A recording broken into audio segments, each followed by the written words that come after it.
What's up guys, in this video I'm gonna show you how to invite friends and players to online franchise league in Madden NFL 26.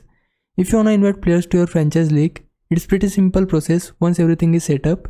Before you start, it's a good idea to turn on crossplay in the settings. That way, anyone on any platform can join without running into issues.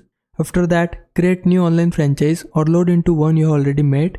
Once you are inside your league, switch over to Options tab, then open Franchise Settings. After that, go into League Settings.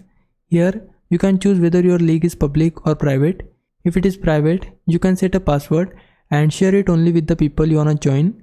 When you are ready to invite someone, go over to the Member section, pick any open team slot, and you'll see the option to invite user. From there, you can either search for their EA Online ID or choose someone directly from your EA friends list.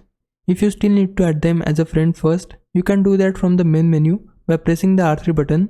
Your EA ID will appear on the right side and both of you can send or accept friend requests from there. Once they are on your friends list, inviting them to the league becomes quick and easy. Hope this helped. If it did, please like this video and subscribe my channel. For now, thanks for watching. Bye bye.